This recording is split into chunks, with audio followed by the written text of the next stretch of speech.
Selamat pagi, inilah headlines pukul 7 waktu Indonesia Barat. Saya Marvin Sulistyo. Pemirsa, meskipun tengah menerapkan PPKM darurat, pihak Masjid Raya Al-Masyun Medan tetap akan melaksanakan sholat Idul Adha berjamaah dengan protokol kesehatan yang ketat. Selengkapnya kita bergabung bersama rekan Dana Pangaribuan langsung dari Masjid Raya Al-Masyun Medan, Sumatera Utara.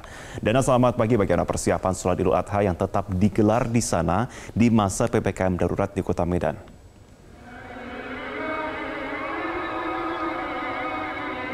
Marvin dan juga pemirsa, untuk pelaksanaan sholat Idul Adha di tengah pandemi COVID-19 memang akan tetap dilaksanakan di Masjid Raya Al-Masyun, Kota Medan, Sumatera Utara.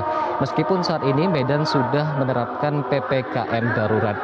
Adapun pelaksanaan sholat Idul Adha nanti akan dimulai pada pukul 7.30 waktu Indonesia Barat, artinya sekitar 25 menit lebih lagi. Dan dengan imam Ustadz Zaini Hafiz dan juga Khotib Safrizal. Saat ini bisa saya gambarkan situasi di Masjid Raya Al-Masyun, masyarakat ataupun jamaah sudah datang dengan antusias untuk mengikuti ibadah sholat Idul Adha pada pagi hari ini. Berdasarkan informasi yang disampaikan pihak BKM Masjid Hamdan, bahwa pelaksanaan sholat Idul Adha di Masjid Raya Al-Masyun nantinya akan menerapkan aturan protokol kesehatan yang ketat.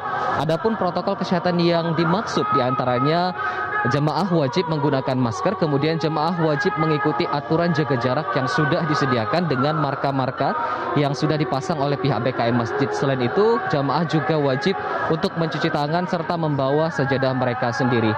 Pihak BKM Masjid tidak menyebutkan secara gamblang jumlah jamaah yang dapat mengikuti sholat Idul Adha di dalam kawasan masjid. Dengan adanya pengaturan jarak ini diharapkan jumlah jamaah dapat terbatas secara tersendiri. Kemudian jika nantinya di bagian gedung utama masjid dan juga bagian halaman masjid sudah penuh oleh jamaah, maka jamaah yang belum memasuki kawasan masjid tidak akan diperbolehkan, artinya pintu gerbang akan ditutup. Dan selain itu, persiapan lain yang dilakukan oleh BKM Masjid Raya Al-Masyun adalah dengan menyediakan fasilitas cuci tangan baik di dalam masjid, khususnya di halaman maupun di luar masjid.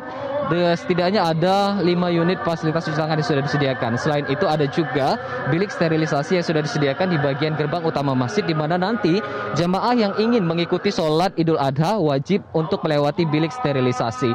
Dan sementara itu, Wali Kota Medan Bobi Apip Nasution sudah menyampaikan beberapa waktu lalu terkait dengan himbauan untuk pelaksanaan sholat Idul Adha tidak dapat dilaksanakan atau dianjurkan tidak melaksanakan sholat di masjid maupun di lapangan, namun dianjurkan untuk melaksanakan sholat di rumah masing-masing. Hal senada juga sudah disampaikan oleh MUI Sumatera Utara yang sudah menyampaikan himbauan bahwa untuk kawasan tidak terkendali COVID-19 atau zona orange maupun merah, untuk tidak melaksanakan sholat di masjid maupun di lapangan, namun dapat dilaksanakan di rumah masing-masing.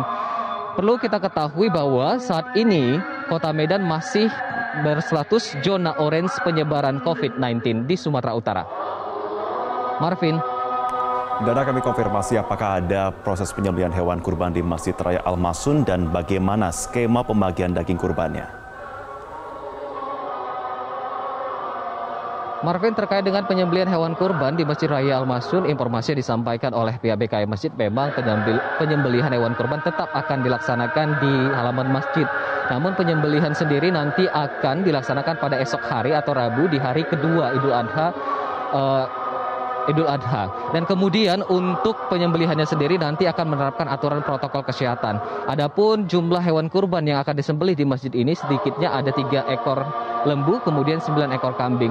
Sementara untuk skema pembagian daging hewan kurban nantinya akan dilakukan secara door to door, bekerja sama dengan pihak kelurahan yang berada di sekitaran Masjid Raya Al-Masyun. Nantinya kelompok dari kelurahan akan datang untuk menjemput daging kurban yang sudah disembelih, sudah dibungkus, lalu nantinya akan dibawa dan dibagikan secara langsung ke masyarakat sesuai dengan kelurahan mereka.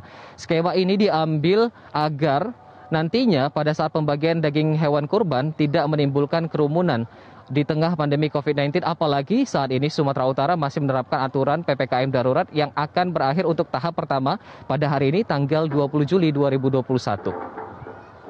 Demikian Marvin yang bisa kami sampaikan, kembali ke Anda di studio. Dana Pangaribuan, terima kasih untuk informasi Anda.